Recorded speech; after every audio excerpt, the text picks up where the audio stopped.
Hello everyone, welcome to education first official. So प्यारे बच्चों, I hope कि आप सभी ठीक होंगे और जो है आप मन लगाकर पढ़ रहे होंगे।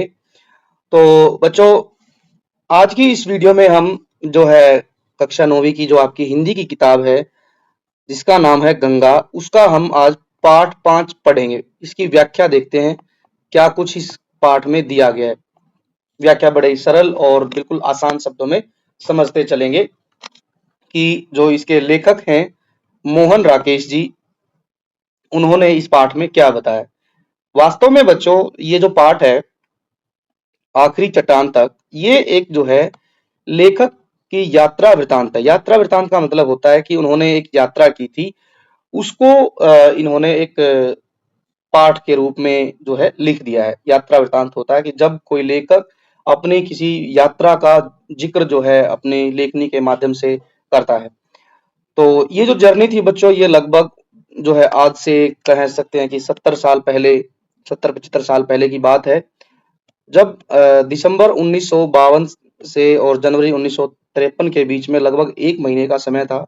तो ये गोवा से कन्याकुमारी गए थे और ये जो आखिरी चट्टान नाम दिया गया है, ये इनका जो अंतिम जो सफर था कन्याकुमारी का, वहां का इसमें वर्णन है। इस पाठ में हम जानेंगे कि जो लेखक है मोहन राकेश जी, इन्होंने क्या किया था कि जो भारत का बिल्कुल दक्षिणतम बिंदु है, सदर्न मोस्ट जो बिंदु है कन्याकुमारी, वहां की भौगोलिक विशेषता का वर्णन किया है। और साथ ही जो समुद्र में स्थित स्वामी विवेकानंद चट्टान है उसका वर्णन किया है। उस चट्टान का नाम स्वामी विवेकानंद लोगों ने इसलिए रख दिया क्योंकि स्वामी विवेकानंद ने वहां पर तपस्या की थी, समाधि लगाई थी। और साथ ही साथ क्या है कि बच्चों, आप देखेंगे कि जैसे हमारा भारत नीचे से ऐसे वी शेप में है, तो बिल्कुल टिप पे है कन्याकुमारी, और टिप पे है तो इसके बाद चारों तरफ से समुद्र है। इधर में बे ऑफ बंगाल है, इधर में अरब सागर है और इधर खुला जो है क्षेत्र है हिंद महासागर का। तो इसके बाद पूरा समुद्र दिखाई देता है और समुद्र और जो है आसमान मिलता हुआ दिखाई देता है, उसको मक्सटीज कहते हैं। और फिर सूरज उगता दिखता है, शाम ढलती है, सूर्यास्त का वर्णन इसमें बड़े ही सुंदर ढंग से मोहन राकेश जी ने किया है। अब थोड़ा सा एक झलक हम मोहन राकेश जी के बारे में बात कर लेते हैं। मोहन राकेश जी बच्चों बड़े ही प्रसिद्ध लेखक रहे हैं, उपन्यास भी लिखे हैं इन्होंने, कहानीकार भी हैं, जो कि भारत के जो पंजाब राज्य है वहां से आते हैं। पंजाब के अमृतसर में इनका जन्म हुआ था और जो है बाद में ये भारत का जब विभाजन हुआ उसके बाद ये जो है जालंधर में रहने लगे थे। बड़े ही प्रसिद्ध लेखक हैं ये।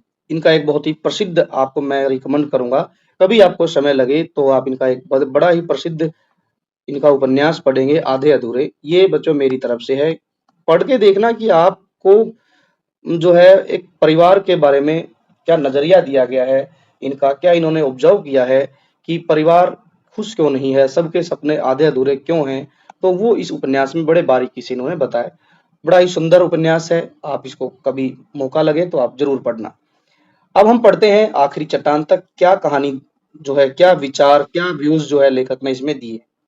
शुरुआती तौर पर ही हम कहें तो इन्होंने जो है कन्याकुमारी में जो होटल है वहां के बारे में इन्होंने बताया कि कन्याकुमारी सुनहले सूर्योदय और जो है सूर्यास्त की भूमि क्यों कहा है, क्योंकि इस यहाँ से आप जो है उगता हुआ सूरज और ढलता हुआ सूरज देख सकते हैं, दोनों देख सकते हैं। आप देख पाएंगे कि भाई कन्याकुमारी के बिल्कुल तट पर जाकर वहां आप देखेंगे तो आपको सूरज उगता हुआ दिखाई देगा और जो है सूर्यास्त होता हुआ दिखाई देगा।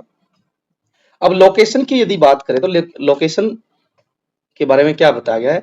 ये एक बड़ा ही प्रसिद्ध होटल है जहां से आपको खुला समुद्र दिखाई देगा। के आगे बने बाथ टैंक के बाईं तरफ समुद्र के अंदर से उभरी स्याह चट्टान में से एक पर खड़ा होकर मैं देर तक भारत के स्थल भाग की आखिरी चट्टान देखता रहा। स्याह मतलब होता है काली, वहां की जो काली चट्टान है उस पर लेखक खड़ा हुआ है और वहां से भारत के बिल्कुल आखिरी चट्टान को देख रहा है, क्योंकि उसके बाद पानी ही पानी देखने को मिलता है।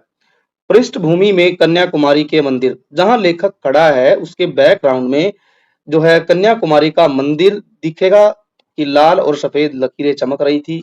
ये जो वर्णन है बच्चों, जैसा आप चित्र में देख सकते हैं, कुछ ऐसी स्थिति रही होगी जब जो है लेखक मोहन राकेश पत्थर पर खड़ा हुआ था। तो आप यहाँ पर देख पाएंगे चित्र में अरब सागर, हिंद महासागर और बंगाल की खाड़ी, इन तीनों के संगम स्थल सी वह चट्टान जिस पर कभी स्वामी विवेकानंद ने समाधि लगाई थी। समाधि मतलब कि स्वामी विवेकानंद ने उस आखिरी चट्टान पर बैठकर तपस्या की थी वहां पर, तो इसीलिए उस चट्टान का नाम भी स्वामी विवेकानंद चट्टान पड़ गया। अब यहाँ खड़े हैं लेखक, हर तरफ से पानी की मार सहती, स्वयं भी समाधि सी लग रही थी। जिस चट्टान पर कभी स्वामी विवेकानंद ने तपस्या की थी, वो समुद्र के बीच में थी, और समुद्र के बीच में थी तो चारों तरफ से उस पर जो है समुद्र की लहरें उठती थी, तो लहर उठती तो उन लहरों का पानी चट्टान से टकराता था, और वो ऐसी लग रही थी पानी के बीच में जैसे स्वयं उस चट्टान ने समाधि ले ली हो।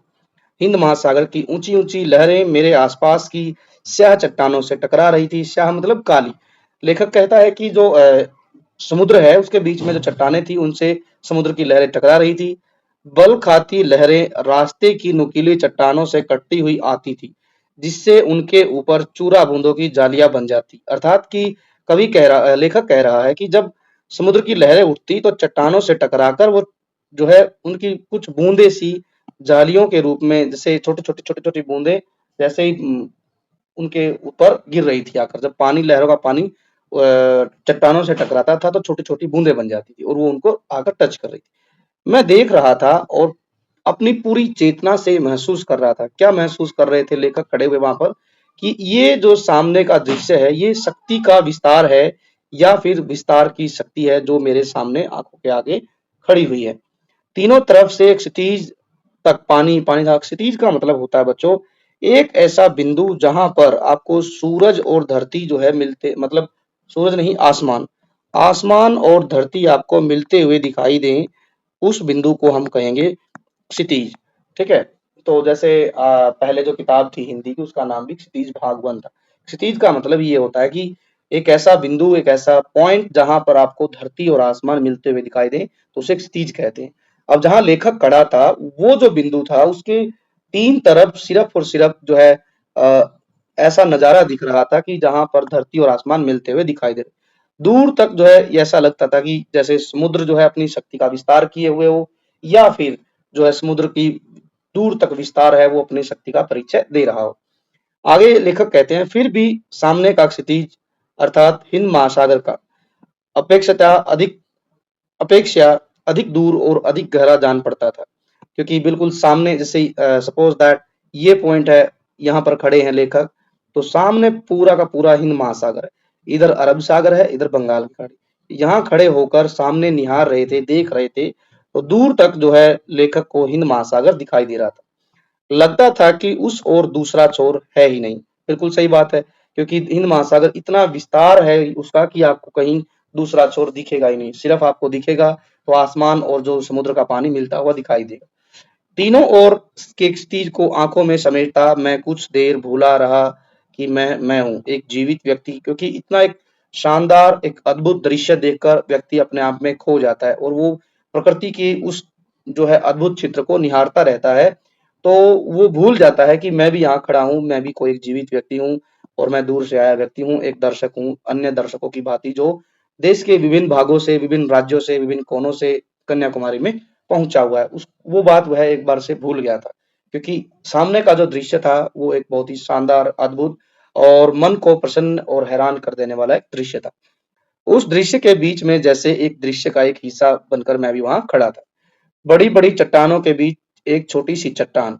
जब अपना होश हुआ तो देखा कि मेरी चट्टान भी अब तक बढ़ते पानी में काफी गिर गई है। मेरा शरीर सिहर गया। सिहर मतलब कि भाई कहीं ना कहीं जब लेखक को पता चला कि शायद मेरी चट्टान जो है डूब न जाए, इसीलिए वो जो है थोड़ा सा शरीर उनका कांपने लग गया। मैंने एक नजर फिर सामने के उमड़ते विस्तार पर डाली और एक पास की एक सुरक्षित चट्टान पर कूदकर दूसरी चट्टान पर से होता हुआ किनारे पर आ गया।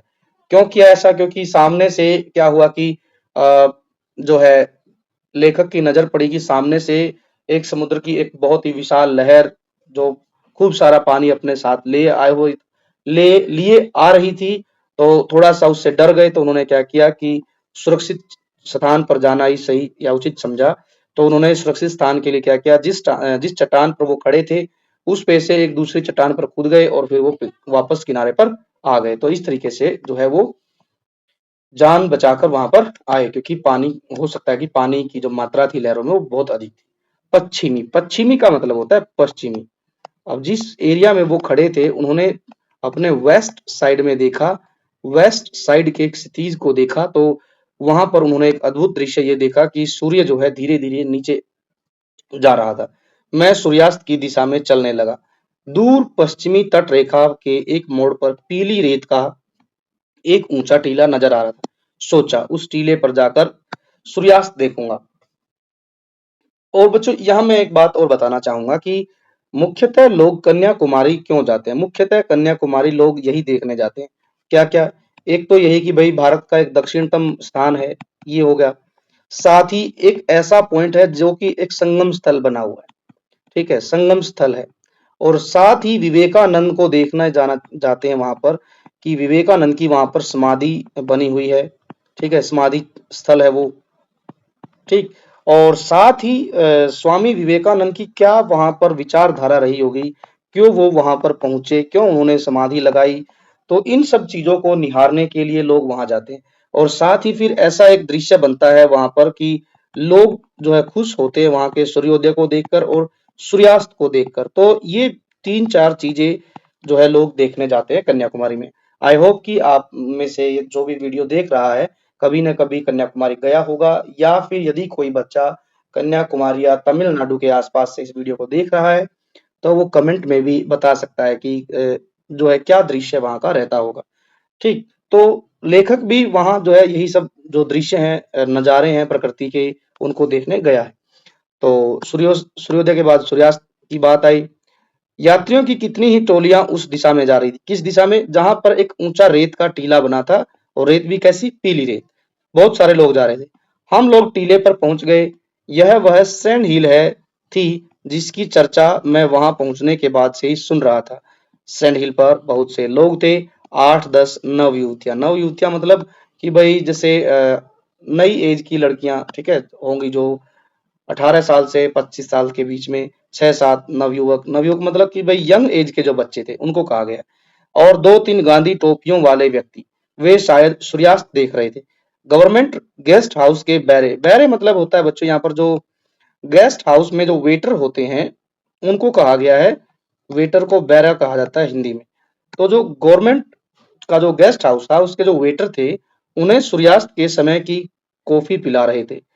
उन लोगों के वहां होने से सैंड हिल बहुत रंगीन हो उठी थी। तो ये जो है दृश्य है बच्चों, एक तरीके से जैसा कि आप यहाँ चित्र में भी देख पा रहे हैं कि एक ये पीले रंग की रेत है, टीला है, यहाँ कितने सारे व्यक्ति बैठे हुए हैं। तो ये सब कहीं ना कहीं वहां पर जो सूर्यास्त हो रहा था उसी को देखने के लिए वे भी पहुंचे हुए थे, जहां पर लेखक भी पहुंच गए। अब देखते हैं कन्याकुमारी का सूर्यास्त देखने के लिए विशेष रुचि के साथ सुंदर रंगों का रेशम पहना था। हवा समुद्र की तरफ से उस रेशम से में भी लहरें पैदा कर रही थी। कुछ युवतियां वहां आकर थकी सी एक तरफ बैठ गई, उस पूरे कैनवस में एक तरफ छिटके हुए कुछ बिंदुओं की तरह। जैसे मतलब यहाँ बताया गया कि जो जो लोग वहां थे, ठीक है, वो उनमें कुछ जो है यंग एज की लड़कियां थी, कुछ लड़के थे, कुछ हो सकता है कि शादीशुदा जो है लोग गए होंगे वहां पर। तो वो अलग अलग अपने अपने टोली में बैठे हुए थे। और यहाँ बताया है कुछ जो है युवतियां थी जो कि थकी हुई थी, और वो जो है वहां पर बैठ गई थी। और उनमें से कुछ पर एक रंगहीन बिंदु। मैं ज्यादा देर अपनी जगह स्थिर नहीं रह सका। सैंड हिल के से सामने का पूरा विस्तार तो दिखाई दे रहा था, पर अरब सागर की तरफ एक और ऊंचा टीला था जो उधर के विस्तार की ओट में लिए था। अब जो है लेखक ने बताया कि मैं उस सैंड हिल पर ज्यादा देर नहीं रुका जहां पर बहुत सारे लोग थे। क्यों? हो सकता है लेखक को और कोई रुचि थी, और वो रुचि का रीजन था कि वो जो है उस ओर गए जहां पर अरब सागर की तरफ एक टीला बना हुआ था, वहां गए। सूर्यास्त पूरे विस्तार की पृष्ठभूमि में देखा जा सके, इसके लिए मैं कुछ देर सैंड हिल पर रुका रहकर आगे उस टीले की तरफ चल दिया। कहाँ चल दिया? जो कि अरब सागर की तरफ बना था। अरब सागर में जो टीला था वहां पर लेखक चल दिया। कुछ देर सैंड हिल पर रुका। कुछ देर रुकने के बाद जो है वो देखना चाहते थे सूर्यास्त को पूरा का पूरा। पर रेत पर अपने अकेले कदमों को घसीटता वहां पहुंचा तो देखा कि उससे आगे, उससे भी एक ऊंचा एक और टीला है। जल्दी जल्दी चलते हुए मैंने एक के बाद कई टीले पार किए। टांगे थक रही थी, पर मन थकने को तैयार नहीं था। हर अगले टीले पर पहुंचने पर लगता था कि शायद अब एक ही टीला और है, उस पर पहुंचकर पश्चिमी क्षितिज का खुला विस्तार अवश्य नजर आएगा। पर सचमुच एक टीले पर पहुंचकर वह खुला विस्तार सामने फैला दिखाई दे गया। वहां से दूर तक एक रेत की लंबी ढलान थी, जैसे वह टीले से समुद्र में उतरने का रास्ता हो। सूर्य तक सूर्य तब पानी से थोड़ा ही ऊपर था। अपने प्रयत्न की सार्थकता से संतुष्ट होकर मैं टीले पर बैठ गया, ऐसे जैसे वह टीला संसार की सबसे ऊंची चोटी हो और मैंने उस चोटी को पहली बार सर किया हो। सर किया हो मतलब कि सर करना। यहाँ सर करना का मतलब है कि भाई मानो मैंने जो है जीत लिया हो। ठीक है, किसको? जिस चोटी पर अंत में सिर्फ मोहन राकेश जी बैठे थे। देखो हुआ क्या कि सैंड हिल के बाद अरब सागर की तरफ जो एक टीला था, लेखक वहां पहुंचा। लेकिन वहां जाकर लेखक को पता चला कि जो है उससे आगे एक और ऊंचा टीला है। अब लेखक जब उस एक और ऊंचे टीले की तरफ गया तो उसे फिर एक टीला दिखाई दिया। अब क्या था कि अब लेखक के अंदर कहीं ना कहीं उत्सुकता आ गई थी कि हो न हो मैं जहां तक ये टीले बने हुए हैं मैं वहां तक जाऊंगा और एक ऐसा दृश्य देखूंगा कि जहां से सूर्यास्त का पूरा सीन मैं अपनी आंखों से निहार सकूं। ठीक है, वो ये नहीं चाहते थे कि आधा अधूरा सूर्यास्त का दृश्य देखा जाए, नहीं, वो चाहते थे कि ऐसा सीन बने कि जिससे कि मेरी आंखों के सामने पूरा का पूरा सूर्यास्त बिल्कुल नीचे तक पानी में घुसता हुआ दिखाई दे, सूर्यास्त का समय ऐसा हो। और वो उसमें जो है कामयाबी भी हासिल कर लेते हैं। होता यह है कि एक जो है लंबी रेत की ढलान थी और जो है वहां पानी बिल्कुल थोड़ा ऊपर ही था और उन्होंने वहां जाकर जो है सूर्यास्त देखा और उस चोटी पर पहुंचकर उन्हें ऐसा लगा कि जैसे उन्होंने किसी बहुत बड़ी जो है चोटी को फतेह कर लिया है या फिर जीत लिया हो, क्योंकि वही अकेले उस चोटी पर बैठे हुए थे। अब क्या है, अब दूसरा दूसरा दृश्य बताया गया कि दाईं ओर, पहले बाईं ओर की बात थी, अब कहाँ की है? दाईं ओर की है। पीछे दाईं तरफ दूर दूर हटकर उगे नारियलों के झुरमुट नजर आ, झुरमुट मतलब होता है कि नारियलों के पेड़ बहुत सारे समूहों में खड़े थे वहां पर।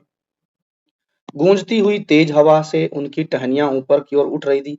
पश्चिमी तट के साथ साथ सूखी पहाड़ियों की एक श्रृंखला दूर तक चली गई थी, जो सामने फैली रेत के कण बहुत रूखी, बीहड़ मतलब होता है ऊबड़ खाबड़, ऊबड़ खाबड़ आपने अक्सर सुना होगा कि चंबल के बीहड़ मतलब कि चंबल में ऐसी जगह है जो कि बहुत ऊबड़ खाबड़ है, कहीं ऊंची कहीं नीची, ऊंची नीची। तो कुछ ऐसा दृश्य यहाँ पर लेखक ने बताया कि जो दाईं तरफ है वहां नारियलों के पेड़ के ग्रुप खड़े थे और जो हवा चल रही थी वो टहनियों को ऊपर की ओर उठा रही थी, क्योंकि समुद्र के ऊपर से जो लहरें आ रही थी उनके साथ साथ हवा भी आ रही थी, तो नारियल के पेड़ हिल रहे थे। और पश्चिमी तट पर सूखी पहाड़ियां थी। दूर तक श्रृंखला, श्रृंखला मतलब एक चेन के रूप में पहाड़ियां थी छोटी छोटी, जो सामने फैली रेत के कण बहुत रूखी, बीहड़ और वीरान, ठीक है, वीरान नजर आ रही थी। बच्चों ये वो जगह है, आप देख पाएंगे ये जो है हिंद महासागर में स्थित एक जगह है। ठीक, मे भी ये हो सकता है कि विवेकानंद जी ने यहीं पर तपस्या की थी और इसीलिए यहाँ पर विवेकानंद रॉक मेमोरियल बनाया गया है। ये जरूर जो है बच्चों विवेकानंद रॉक मेमोरियल है, हाँ ये दिया गया बच्चों नीचे, Vivekananda rock memorial at sunrise. ठीक है, तो ये जो है यहाँ पर आप जो है जब कभी जाएं तो यहाँ जरूर देखकर आए। चलिए देखते हैं लेखक ने उसके बाद क्या देखा। रूखी सूखी पहाड़ियां देखी, ठीक, जो कि कोई पेड़ नहीं था। सूर्य पानी की सतह के ऊपर पहुंच गया था, बिल्कुल जो सूर्य जो ढल रहा था तो ऐसा लग रहा था कि बिल्कुल पानी के ऊपर रखा हुआ। सुनहली किरणों ने पीली रेत को एक नया रंग दे दिया था। उस रंग में रेत कई तरह से चमक रही थी, जैसे अभी अभी उसका निर्माण करके उसे वहां पर उड़ेला गया हो। मैंने उस रेत पर दूर तक बने अपने पैरों के निशानों को देखा। लगा जैसे रेत पहली बार उन निशानों में से टूटा हो। इससे मन में एक सिहरन भी हुई और हल्की सी उदासी भी घिर गई। सिहरन मतलब होता है बच्चों, हम कह सकते हैं कि सिहरन के बारे में कि मन में एक थोड़ी सी घबराहट टाइप में ना, सिहरन का मतलब यहाँ पर हम लेंगे थोड़ी बहुत लेखक को कहीं ना कहीं कंपन सी हुई मन में, घबराहट सी, कंपन कह लीजिए। ठीक, तो यहाँ पर बताया कि जैसे ही सूर्य पानी की सतह पर था तो पानी के साथ सूर्य की किरणों का जो मेल हुआ या फिर जो जो रेत पड़ी थी वो कुछ और ही रंग में जो है ढल गई और जो है रेत इस तरह चमक रही थी कि जैसे अभी-अभी किसी ने जो है वो रेत डाली हो। तो यहाँ पर लेखक ने बताया।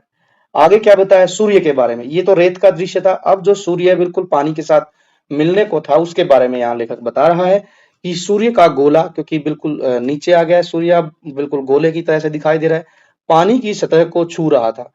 पानी पर दूर तक सोना ही सोना ढल गया था। ठीक क्यों ढल गया? ऐसा लग रहा था कि जो सूरज है जब बिल्कुल ढल गया था तो ये देखिए आप देख पाएंगे ये पानी बिल्कुल ऐसा लग रहा है कि जैसे पीला हो गया और सोने का रंग भी कैसा होता है पीला। तो ये समुद्र पर सूरज का सूरज की जो रोशनी थी उसकी वजह से पानी का रंग भी ऐसा हो गया कि जैसे ऐसा लग रहा था कि समुद्र में पानी नहीं कि जैसे सोना पसर गया हो। ठीक पर वह रंग इतनी जल्दी जल्दी बदल रहा था कि किसी भी एक क्षण के लिए उसे एक नाम दे सकना असंभव था। क्यों? क्योंकि धीरे धीरे सूरज नीचे ढलता जा रहा था तो जो है वो कलर भी चेंज होता जा रहा था। सूर्य का गोला जैसे एक बेबसी में पानी के लावे में डूबता जा रहा। बेबसी मतलब लाचारी। क्यों? कहा क्योंकि भाई सूरज ने ढलता नीचे की तरफ जाएगा और उसके बाद दूर ऐसा लगेगा कि जैसे पानी में वह डूब गया हो। धीरे धीरे वह पूरा डूब गया और कुछ क्षण पहले जहां सोना बह रहा था वहां अब लहू बहता नजर आने लगा। ऐसा क्यों कह रहा है? क्योंकि जब सूरज अपने अंतिम चरण में होता है तो ऐसा लगता है कि मानो वह लाल रंग छोड़ रहा हो। ठीक और समुद्र पर जहां पहले पीलापन दिखाई दे रहा था जब समुद्र लाल रंग का हो गया सॉरी सूरज अंतिम चरण में था और वो लाल रंग का दिखाई दे रहा था तो उसका प्रभाव समुद्र के में फैले पानी पर भी दिखाई दे रहा था। तो इसी वजह से समुद्र का पानी भी लाल दिखाई दे रहा था। इसीलिए यहाँ कहा कि लहू जैसा दिख रहा है। कुछ और क्षण बीतने पर वह लहू भी धीरे-धीरे बेचैनी से काला पड़ गया। का काला पड़ना ही था क्योंकि बिल्कुल अब सूरज जो है ढल गया है और सूरज दिखना ही समाप्त हो गया है, तो चारों तरफ अंधेरा छा गया। मैंने फिर एक बार मुड़कर दाईं तरफ देख लिया। नारियलों की टहनियाँ उसी तरफ हवा में ऊपर उठी थी, हवा उसी तरह गूंज रही थी, पर पूरे दृश्यपट पर स्याही फैल गई थी। एक दूसरे से दूर खड़े झुरमुट स्याह पकड़कर जैसे लगातार सिर धुन रहे हों और हाथ-पैर पटक रहे थे। मैं अपनी जगह से उठ खड़ा हुआ और अपनी मुट्ठियाँ भींचता-खोलता कभी उस तरफ, कभी समुद्र की तरफ देखता रहा। क्यों? क्योंकि वो दृश्य जो उन्होंने देखा सूर्यास्त का, वो बहुत ही सुंदर था और जो है लेखक नहीं चाहता था कि सूर्यास्त समाप्त हो। बस लेखक चाहता था कि मेरे सामने यह सूर्यास्त ऐसे ही टिका रहे और मैं उसको निहारता रहूँ। ठीक है? और लेकिन घटना इसके विपरीत हुई। ये होना ही था, सूर्यास्त हुआ। धीरे-धीरे सूरज ऐसा नज़र आ रहा था मानो कि समुद्र के आगोश में कहीं खो गया हो। जैसे समुद्र ने उसको जो है अपने अंदर छुपा लिया हो, डुबो दिया हो, ऐसा हुआ। और जो उसके बाद जैसे सूर्य छिप गया सूरज छिप गया तो अंधेरा हो गया और जो है अंधेरे से क्या हुआ कि सारी कालिमा या फिर हम कहें कि डार्कनेस चारों तरफ जो है फैल गई। अब लोग जो सूर्यास्त देख रहे थे वो सिर धुन रहे थे। सिर धुनना मतलब होता है कि भाई लाचारी से या बेबसी से जो है किसी चीज के बारे में सोचना। ठीक है? हाथ पैर पकड़ रहे थे। मैं अपनी जगह से उठ खड़ा हुआ, मुट्ठियां भींचता खोलता। क्यों? क्योंकि अब जो है सूर्यास्त का दृश्य खत्म हो गया था और जो है अभी वापस होटल की तरफ लौट जाना था। अब अचानक से फिर लेखक को ख्याल आया कि मुझे वहां से लौटकर भी जाना है।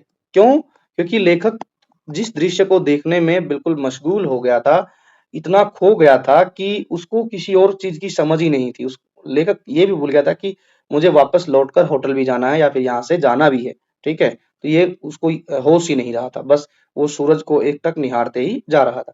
इस ख्याल से ही शरीर में कंपकपी भर आई। दूर सैंड हिल की तरफ देखा, वहां स्याही में डूबे कुछ धुंधले रंग हिलते नजर आ रहे थे। कौन हो सकते हैं ये?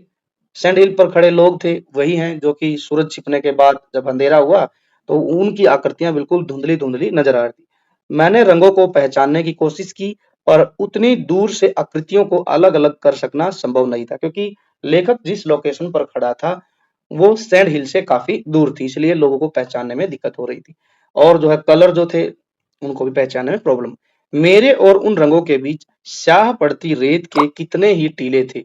मैंने डर मन में डर समाने लगा कि क्या अंधेरा होने से पहले मैं उन सब टीलों को पार करके जा सकूंगा।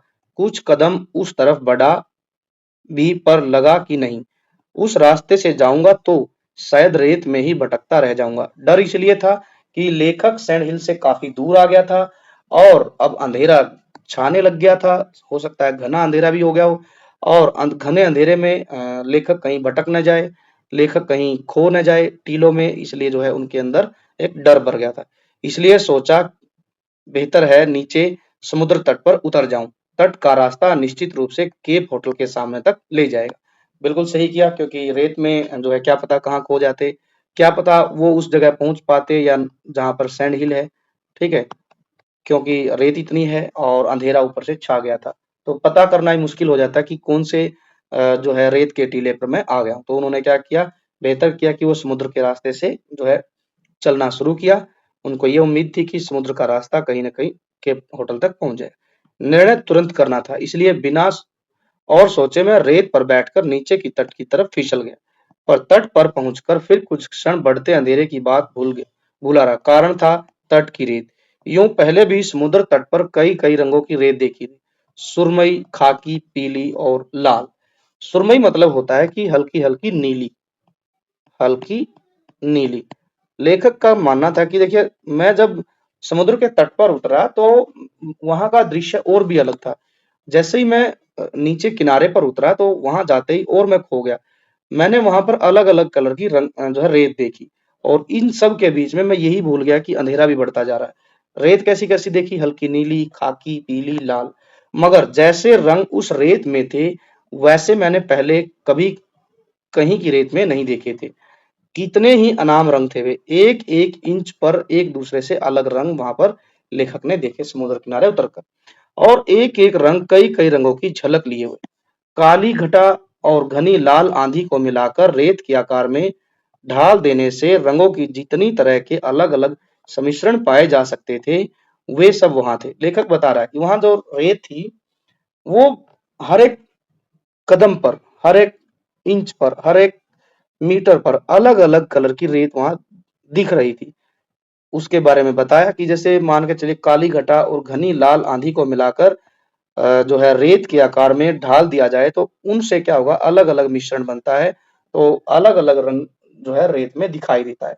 तो इस तरीके से वहां ढेर सारे कलर की रेत जो है वो बनती हुई दिखाई दे रही थी, लेखक ने ऐसा कहा। और उनके अतिरिक्त भी बहुत से रंग थे। किसमें थे? रेत में, जो समुद्र के किनारे थे। ये हैं लेखक मोहन राकेश जी, ये चित्र जो है दिखाया गया है। अब जूते उठाए हैं क्योंकि यदि आप जूते पहन के रेत में चलेंगे तो असंभव है ये कि आप जो है रेत को पार कर पाएँ। आप रेत को खुले पैर ही पार कर सकते हैं। मैंने कई अलग-अलग रंगों की रेत को हाथ में लेकर देखा और मसलकर नीचे गिर जाने दिया। जिन रंगों को हाथों से छू नहीं सका, उन्हें पैरों से मसल दिया। लेखक अब जो है चलते हुए मस्ती के मूड में है, तो ये जो है मस्ती करते हुए चल रहे हैं, यहाँ पर दिखाया गया है। मन था कि किसी तरह हर रंग की थोड़ी-थोड़ी रेत अपने पास रख लूं, पर उसका कोई उपाय नहीं था। यह सोचकर कि फिर किसी दिन आकर उस रेत को बटोरूंगा, मैं उदास मन से वहां से आगे बढ़ दिया, आगे चला गया। अब आगे क्या कहा? समुद्र में पानी बढ़ रहा था। तट की चौड़ाई धीरे-धीरे कम होती जा रही थी। क्यों होती जा रही थी? क्योंकि समुद्र का पानी बढ़ते-बढ़ते जो है तट पर धीरे-धीरे और आगे बढ़ रहा था।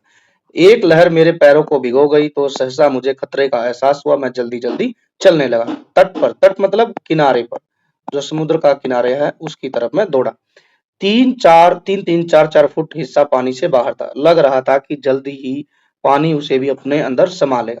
एक बार सोचा कि खड़ी रेत से होकर फिर ऊपर चला जाऊं, पर वह स्याह पड़ती रेत इस तरह दीवार की तरह उठी हुई थी कि उस रास्ते ऊपर जाने की कोशिश करना ही बेकार था। लेखक सोच रहा है कि जिस जो रेत के टीले से मैं ऊपर से नीचे आया था समुद्र तट पर, सोच रहा था कि मैं ऊपर उसी पर चढ़ जाऊं, लेकिन लेखक को याद है कि वो तो एकदम बिल्कुल दीवार की तरह से खड़ी हुई है और जिसको जिसको पार करना असंभव है, कोशिश भी करना बेकार है। और वो जल्दी-जल्दी क्यों कर रहे थे? क्योंकि समुद्र का पानी जो है बढ़ता ही जा रहा था।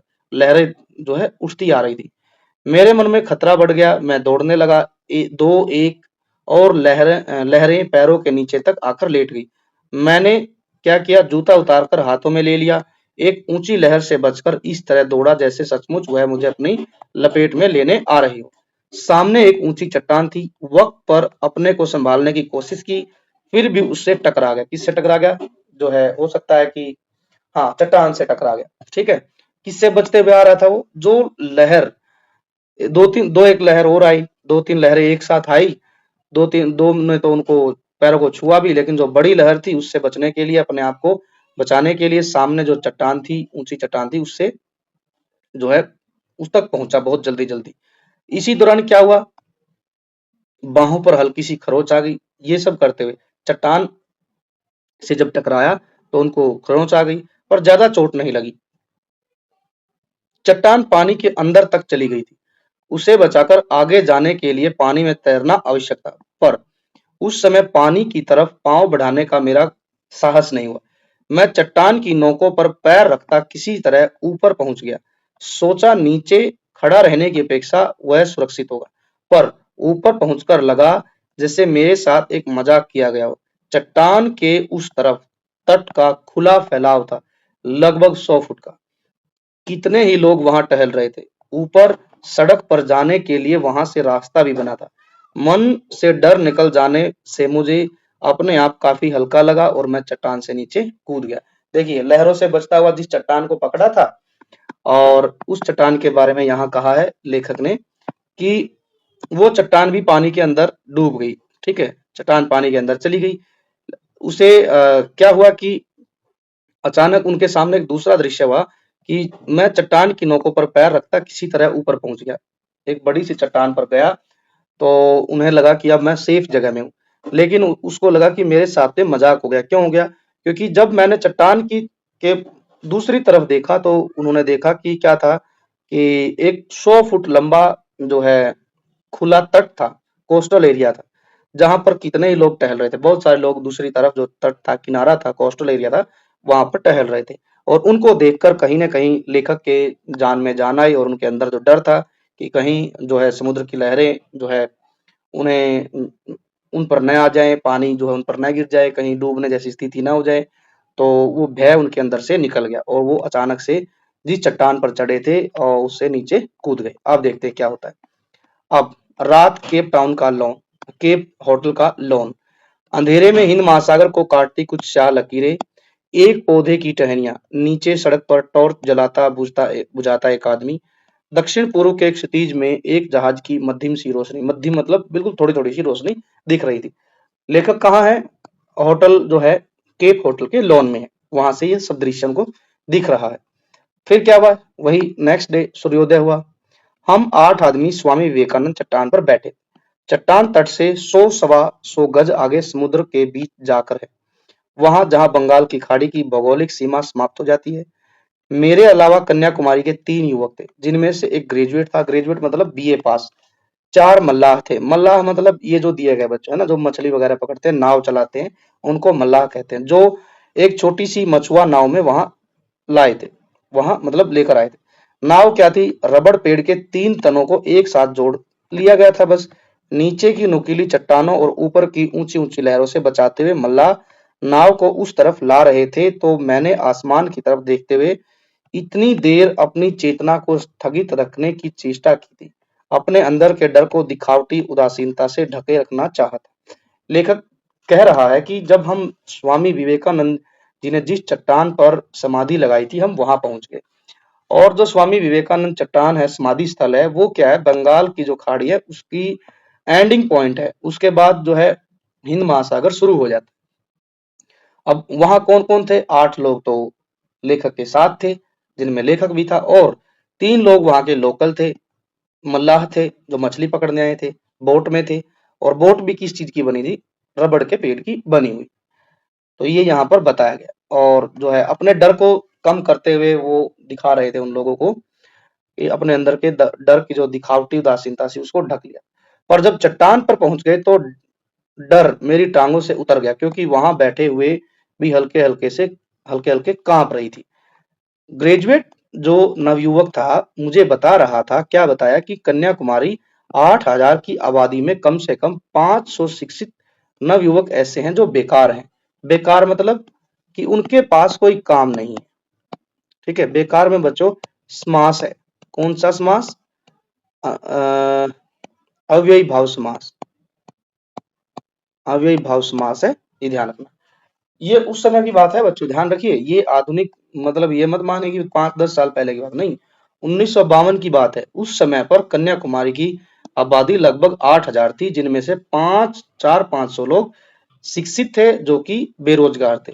उनमें से 100 से लगभग ग्रेजुएट हैं। उनका मुख्य धंधा है नौकरियों के लिए अर्जी देना और बैठकर आपस में बहस करना। वह खुद वहां फोटो एल्बम बेचता था। कौन कौन बेचता था? ग्रेजुएट ही बेच रहा है। जो ग्रेजुएट लेखक से बात कर रहा है वो भी वहां पर फोटो एल्बम बेच रहा है। दूसरे नवयुवक भी उसी तरह के छोटे छोटे काम करते थे। हम लोग सीपियों को का गुदा खाते हैं और दार्शनिक सिद्धांतों पर बहस करते हैं। वह कह रहा था, इस चट्टान से इतनी प्रेरणा तो हमें मिलती ही है। मुझे दिखाने के लिए उसने कहा कि एक सीपी लेकर उसे तोड़ा और उसका गुदा मुंह में डाल लिया। ये सब बातें हो रही हैं जब लेखक चट्टान पर बैठा हुआ है, जो और बात कर रहा है ग्रेजुएट नवयुवक से, जिसने ये बताया कि कन्याकुमारी की कुल जनसंख्या 8,000 है, 500-700 बेरोजगार हैं, पढ़े लिखे हैं, जिनमें से लगभग 100 व्यक्ति तो ग्रेजुएट हैं और जो बताने वाला है वो भी ग्रेजुएट है, उसने भी स्नातक कर रखी है। लेकिन क्या काम कर रहा है? फोटो बेच रहा है, एल्बम बेच रहा है। और बाकी के जो लोग हैं वो क्या करते हैं? लोग नौकरियों के लिए अर्जी दे रहे हैं और आपस में बहस करते रहते हैं। ठीक, तो अब आगे है पानी और आकाश। पानी और आकाश में तरह तरह के रंग झिलमिलाकर छोटे छोटे द्वीपों की तरह समुद्र में बिखरी स्याह चट्टानों की ओट से सूर्य उदित हो रहा था। अब इसका क्या मतलब है? यहाँ पर देखिए, यहाँ वर्णन किया गया है सूर्योदय के समय का। ये कह रहा है लेखक कि सूर्य का उदय हो रहा था। कहाँ से? जो सामने जो चट्टानें थी, स्याह काली चट्टानें थी, उनके पीछे से सूर्य का उदय हो रहा था, मतलब सनराइजिंग हो रही थी। घाट पर बहुत से लोग उगते सूरज को अर्घ्य देने के लिए एकत्रित। अर्घ्य का मतलब होता है कि जैसे हम जल चढ़ाते हैं ना, जल अर्पित करने के लिए वहां पर खड़े थे उगते हुए सूरज को। भारत में बड़ी मान्यता है, हम भी कई बार जो है सुबह सुबह जब सूर्य निकलता है तो सूरज को जल चढ़ाते हैं, और जब सूर्य को जल चढ़ाया जाता है उसी को ही अर्घ्य बोलते हैं। ठीक है, तो ये भारत की जो संस्कृति है बच्चों, इसमें बड़ा महत्व है इस चीज का। घाट पर लोग सूर्योदय को देख रहे थे, साथ ही साथ सूर्य को पानी चढ़ा रहे थे। घाट से थोड़ा हटकर गवर्नमेंट गेस्ट हाउस के बैरे बैरे वही जो वेटर थे, सरकारी मेहमानों को सूर्योदय के समय की कॉफी पिला रहे थे। दो स्थानीय नवयुवतियां उन्हें अपनी टोकरियों से शंख और मालाएं दिखला रही थी। जैसा कि आप यहाँ पर देख सकते हैं, ये है लोकल वहां की लेडीज, जो कि अपना लोकल जो भी सामान है वो लिए हुए हैं और लोगों को दिखा रही थी। इनमें क्या क्या है देख पाएंगे आप, मुख्यतः शंख हैं और जो है मालाएं। वे लोग दोनों काम वे लोग दोनों काम साथ साथ कर रहे थे। मालाओं का मोल तोल और अपने बायनाक्यूलर्स क्या होता है बच्चों, कि जैसा ये आप पिक्चर में देख रहे हैं ना, इसको हम इससे क्या करते हैं, दूरबीन टाइप में कह सकते हैं। बायनाक्यूलर्स दूरबीन, जिससे हम दूर की चीजों को देखने के लिए यूज करते हैं। अक्सर आपने देखा होगा कुछ लोग घूमने जब जाते हैं तो वो अपने साथ इस दूरबीन को रखते हैं ताकि दूर की चीजों को जो है देखा जा सके। तो लोग क्या कर रहे थे?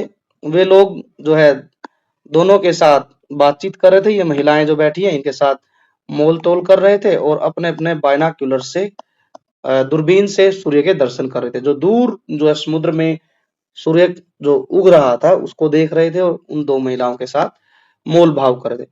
मेरा साथी अब मोहल्ले मोहल्ले के हिसाब से मुझे बेकारी के आंकड़े बता रहा था। कौन था लेखक का दोस्त? वही जो ग्रेजुएट था, जो लेखक को मिला। बहुत से कडल काक हमारे आसपास तैर रहे थे। कडल काक बच्चों बोलते हैं, ये एक मलयालम शब्द है, ध्यान रखिए, मलयालम शब्द है। और आपने सुना होगा एक सीगल पक्षी के बारे में। सीगल पक्षी जो है अक्सर समुद्र के किनारे पाते हैं, वो मछलियां वगैरह पकड़ लेते हैं, खाते हैं। तो कडल काक मलयालम का शब्द है जिसका अर्थ है सीगल पक्षी, एक प्रकार का पक्षी है सीगल, जैसा आप ये चित्र में देख पा रहे हैं। वे क्या कर रहे? आसपास हमारे तैर रहे थे। वहां की बेकारी की समस्या और सूर्योदय की विशेषता इन दोनों से बेलाग। कौन थे बेलाग? सीगल पक्षी। हम बात कर रहे हैं बेगारी की और सूर्योदय की, और क्या कर रहे हैं जो है सीगल पक्षी अपने जो है मस्ती में वहां समुद्र में तैर रहे थे। बेलाग का मतलब होता है बच्चों कि कोई रुचि नहीं दिखाए, जिसमें कोई रुचि नहीं है, ठीक। हम कहेंगे खरा, दो टुक, या बिल्कुल नीरसता के साथ वो अपने ही जीवन में खुश थे। कन्याकुमारी के मंदिर में पूजा की घंटियां बज रही थी। भक्तों की एक मंडली अंदर जाने से पहले मंदिर की दीवार के पास रुककर उसे प्रणाम कर रही थी। सरकारी मेहमान गेस्ट हाउस की तरफ लौट रहे थे। हमारी नाव और किनारे के बीच हल्की धूप में कई एक नावों के पाल कडल काकों के पंख एक से चमक रहे थे। वही कडल काक क्या है यहाँ पर, ये सीगल पक्षी की बात यहाँ पर की गई है। लेखक बता रहा है कि जो कन्याकुमारी का मंदिर था वहां पूजा हो रही थी, घंटियां बज रही थी, भक्तों की मंडली जो थी मंदिर में प्रवेश करने से पहले प्रणाम कर दी। अक्सर ये काम बच्चों हम भी करते, जब किसी मंदिर में जाते हैं उसके गर्भगृह में प्रवेश करने से पहले हम बाहर से ही जो है मंदिर में प्रवेश करने से पहले हम प्रणाम करते हैं, या फिर हम जो है कहेंगे कि जमीन पर हाथ लगाकर और जो है मस्तक पर घुमाते हैं, ठीक। तो ऐसा हमारी भारतीय परंपरा में किया जाता है। और यहाँ फिर से सीगल पक्षियों का जिक्र है। मैं अब भी आंखों से बीच की दूरी नाप रहा था। बीच की मतलब जो तट रेखा है उससे क्या कर रहा था मैं, देख रहा था कि जो तट रेखा है वो कितनी दूर तक फैली हुई। मन में बसों का टाइम टेबल दोहरा रहा था। तीसरी बस 9:40 पर, चौथी। तो ये जो है लेखक ने बताया कि जब मैं वहां से वापस लौट रहा था, ठीक, सारे लोग जब लौट रहे थे, लेखक भी जाहिर सी बात है उनमें था एक, और जो है बस निहार रहा था किस चीज को, समुद्र की जो तट रेखा थी उसको देख रहा था। मन ही मन प्रयास कर रहा था कि कितने मीटर या कितनी दूरी होगी इस टोटल तट की। लेकिन फिर मन में एकदम से दोहराया कि यहाँ की बसों का टाइम टेबल क्या है, क्योंकि वापस भी लौटना था, ठीक है। याद आया तीसरी बस का टाइम है 9:40 और चौथी बस का हो सकता है क्या टाइम हो, लेखक ने यहाँ पर बताया नहीं। तो ये था बच्चों आखिरी चट्टान तक एक यात्रा वृतांत, जिसमें जो है लेखक मोहन राकेश ने अपने निजी अनुभव को जो है इस यात्रा वृतांत में साझा किया। उन्होंने बताया कन्याकुमारी के बारे में, कन्याकुमारी के सूर्योदय और सूर्यास्त की कहानी बताई, और देखे तो स्वामी विवेकानंद ने जहाँ तपस्या की थी वो बताया। इसके बाद वहां जो सैंड हिल थी उसकी बात की, और अंत में कहीं ना कहीं कन्याकुमारी के लोगों की जो समस्या थी उसके बारे में भी आप यहाँ देख पाएंगे कि कन्याकुमारी के लोग पढ़े लिखे हैं लेकिन रोजगार की समस्या से जूझ रहे हैं, ठीक। ये बड़ी इंपॉर्टेंट है, ये वर्तमान समय में भी कनेक्ट की जा सकती है, ठीक है। तो इस पाठ में कई सारे खट्टे मीठे अनुभव इन्होंने जो है इस पाठ में डिस्कस किए हैं, चर्चा किए, उठाए हैं। मुख्य रूप से हम बात करेंगे कि वहां की बेकारी की समस्या, लोग वहां एंजॉय करने गए थे सूर्योदय सूर्यास्त, लेकिन वहां की एक सच्चाई हकीकत जानकर जो है मुझे लगता है कि लेखक भी एक बार हैरान हुए होंगे कि तमिलनाडु जैसे पढ़े लिखे राज्य में भी जो है, जो कि लोग ग्रेजुएट भी हैं, शिक्षित हैं, और बेकारी की समस्या से जूझ रहे हैं। कोई वहां पर वेटर बना हुआ है, कोई फोटोग्राफी कर रहा है, तो कोई नाव चला रहा है, ठीक है। तो इसमें इस मुद्दे को यहाँ पर उठाया गया, और बाद में मंदिरों की बात की गई है। मंदिर हमारी संस्कृति का एक हिस्सा है। तो ये पार्ट है बच्चों, आई होप कि आपको ये पूरा पार्ट समझ आ गया होगा। अब नेक्स्ट वीडियो में, नेक्स्ट पार्ट में हम इसके क्वेश्चन आंसर को डिस्कस करेंगे। आई होप कि आपको पूरा पार्ट समझ आ गया होगा। वीडियो यदि अच्छी लगी है तो वीडियो को लाइक कीजिए, दोस्तों के साथ ज्यादा से ज्यादा शेयर कीजिए, और साथ ही साथ चैनल को भी सब्सक्राइब कर लीजिए, क्योंकि आने वाले दिनों में हम इस चैनल पर क्लास 9th की जो न्यू टेक्स्ट बुक है उसके PT1 के पेपर डिस्कस करेंगे। शुरुआत हमारी हिंदी से ही रहेगी, बाद में इंग्लिश, मैथ्स और साइंस के भी पेपर हम इस पर डिस्कस करेंगे। So for more that videos and question paper, subscribe the channel. Thanks for watching, take care and bye bye.